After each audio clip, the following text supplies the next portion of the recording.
I wanted to tell the story of how I ended up in a sexless marriage for 7 years during my 20s. First of all, let me say that I believe that we are many people in our lifetimes, and the person I am now is very different than the person I was then. I just feel that I've kind of inherited his memories. And I'm sure the person I was married to is a different person than she was back then. I have no contact with her. You'll find out why. Anyway, by way of background, I was brought up to have very low self-esteem. It was a necessity in order to survive in my family, because when I objected to my parents' dysfunction, I was punished for it. And my idea of what women should be like was shaped by my mother when she was, yes, pressured by my father, but, exploding in unreasonable ways. So I thought women were, my model of women, I wouldn't have called it unreasonable, but it was based on unreasonable behavior. So when I encountered that later, I was very accepting of it. I thought it was normal. Also, I was forced to be very good academically and to really push myself to perform no matter how I felt. So I could be having a horrible time with my parents screaming and me not sleeping well, and I had to do well in school. My whole sense of being, I was loved more when I did well in school, and kind of shamed when I did not. Always compared to the guy at the top of the class, and I had to be better. So I came from this environment where I don't really take much care of myself. I was going to the gym from the time I was 13, so physically I take care of myself, but mentally, emotionally, I didn't take care of myself. I didn't expect to take care of myself, and I didn't consider myself someone worth taking care of. And I had very poor social skills. I was from a mixed cultural background. My mother is Sri Lankan, and I'm just noticing the sun is going out. Okay, hopefully you'll still see me. I'll just post this later anyway. My mother is Sri Lankan, and she mostly raised me, and my father didn't really have much input, so my cultural coordinates were very off. People found me rude and too direct, but I thought that I was just being honest and being myself. So I didn't have much social calibration, didn't have much success with women. And then when I'm in my early 20s, I start to have a social life, meeting people from the part-time job I'm working at a supermarket after work. And I get together with a girl who is in that social group, and that's my first girlfriend. So I kiss for the first time, age 22. And then the relationship is quite turbulent, and there are red flags, like her lying big about little things and giving me ultimatums for very small things, like wanting to do things on a different day, or having different social priorities. But I thought, okay, no one else wants me. She must be the one. And also, like I said, I'm used to putting up with unreasonable behavior.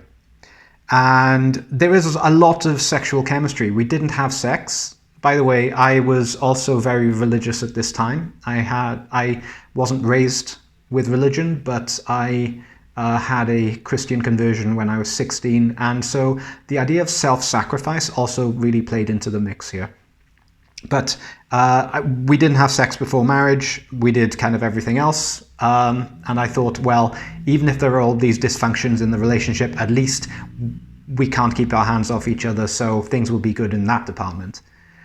And then as soon as, well, actually I was kind of manipulated into marrying. I don't want to go into too much detail there, but again, the stuff you're raised with can be continued by partners.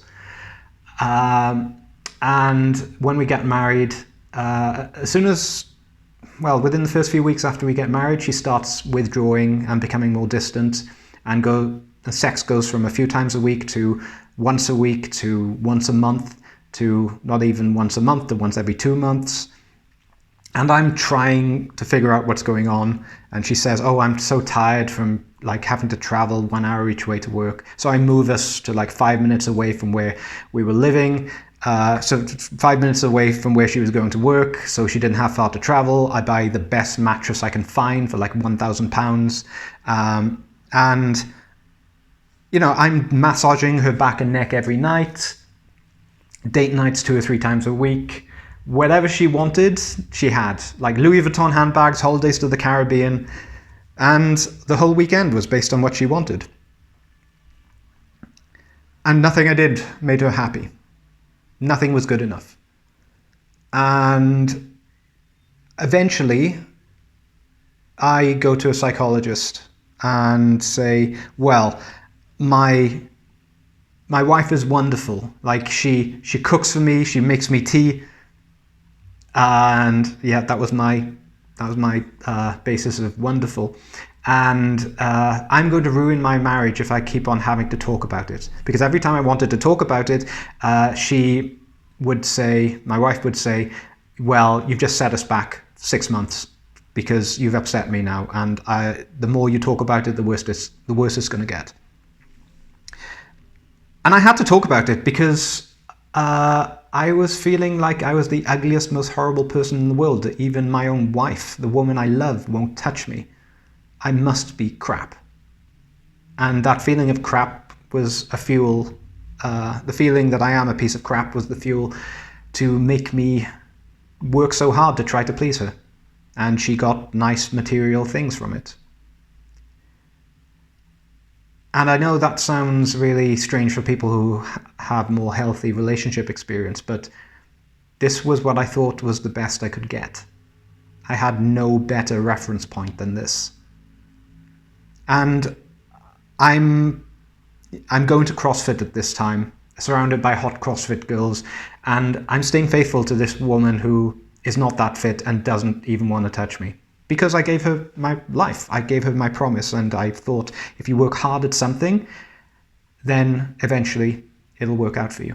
And she told me she loved me, and I loved her, so why wouldn't it work? Eventually, with the psychologist, I go from thinking, okay, this isn't working, maybe I need some space, to I definitely need some space, to I'm going to get some space, and if she won't give it to me, I'll divorce her. So I filled out the divorce paperwork myself, and it's a very complex story, but in the end, she begs me not to divorce her, and so I start putting a separation agreement together. Then she puts in a divorce against me, says I don't need to pay because she's sorting it out. Then her lawyer starts chasing me for money, so I have to find a lawyer. And then she empties the house and goes to Las Vegas with our savings because I found out that she was hiding money in an account at her parents' address and not telling me about it. So the whole separation agreement fell apart. And then there's 2 years of fighting, during which time I have no idea if my possessions in my house are safe and whether I'm going to be able to keep any of the earnings I'm making and trying to rebuild my life. And in the end, after much reluctance on her part, I managed to get her into mediation, and she finally gets what I offered in the separation agreement in the beginning. So after thousands of pounds spent on lawyers and a lot of stress and a lot of time, no better off. Complete waste of time. The divorce showed me what she was really like. I think you only see someone's true nature at their worst times. And what was shocking for me was how can someone's whole life mean nothing to you? How can someone's hopes and dreams be something that you throw away because you can make them feel bad and they'll buy you nice stuff? Like 3 months in, I was Googling divorce, and I said to her, look, if the reason you don't want to be physically intimate with me is because you don't find me attractive, please just let me go. I will make sure you're fine. I will send you money every month. Just tell me and it'll be fine. She said, no, I love you. I want this to work. And I had no idea about like this plan B in the background, that she was like keeping the money aside. And like that whole time, 7 years. And the thing that made me hate her And I went from feeling like, okay, this is a nightmare, I just want it over, to actually actively hating her. Was during the separation, when she said she'd move out in a week or two, and I was sleeping on the floor. It took 6 months. I was sleeping on a yoga mat in another room so she could have the bed, and I was paying the bills, trying to be a gentleman. And during that time, we had sex once, and she said to me, "Why was that so good?" And it was like, for 7 years, it could have been great. And you just were, "Oh, I'm not comfortable, oh, I don't feel like it." And you just had to fucking try. But she wouldn't have tried because she didn't respect me, therefore she couldn't find me attractive. And then since this marriage broke up, the next girl was this really beautiful Spanish girl, and she kind of basically used me for sex, and my friends were like high-fiving me, saying, "Well done, you got with this really hot girl." And I was like, well, I just wanted her to love me. And as much as that naivety sounds funny, there is some truth to it, that I wanted sex to be bonding. I wanted it to mean something. And now that my body count is in double digits, I kind of wish I didn't have sex so easily with some women, or even not even full intercourse, but sexual intimacy. I kind of wish I'd saved it for women who deserved it. But the reason why my sexual ethics changed was so often I would try to go slowly getting to know a girl, and then some other guy comes in and, like, within the space of like a week of meeting her, has slept with her, and then she's chasing him and is falling in love with him just because she's got this oxytocin rush from sex. And I guess, I've taught pickup, and by the way, that's not all about short-term sex either. There's probably about half the guys are looking for a girlfriend or someone, or a wife, or a mother of their children. So it's really mixed bag. But one thing that does come out of that is the need to be upfront sexual, because that's the thing that kind of converts just meeting and talking into a romantic relationship. But now I think maybe the girls that I needed to be sexual early for were not necessarily the right girls for me. Maybe I should, and I was right to want to save it. I think there was something really beautiful about wanting to have this sacredness with one person, and I just chose the wrong person. I wasn't capable of choosing the right person. Like I said, my whole experience of life was not suitable for that. I didn't know what healthy relationships were. I hadn't seen one before. So how was I supposed to choose? In my last video, I talked about how genuine burning desire is necessary for a real sex life within a long-term relationship or marriage. And I stand by that, because genuine desire cannot be negotiated. Once it's lost, it's very difficult to get back. And I think if you are with someone who does not want you, who it may be reactive, as the man, you usually have to make the first move, but if you are getting nothing on a long-term basis back, it may be time for you to leave. But it is possible to have great sex with other people who do want you.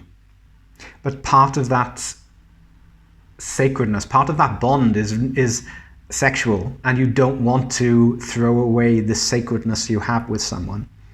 And I think even the sexual relations I had after this ended, some of them were with girls who were my friends first, and there was that atmosphere of love and trust, and even though it didn't go anywhere, it was still somehow special.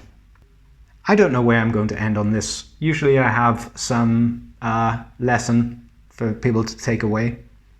I'm just telling my story here. I hope it's useful to you in some way. Thank you very much for listening.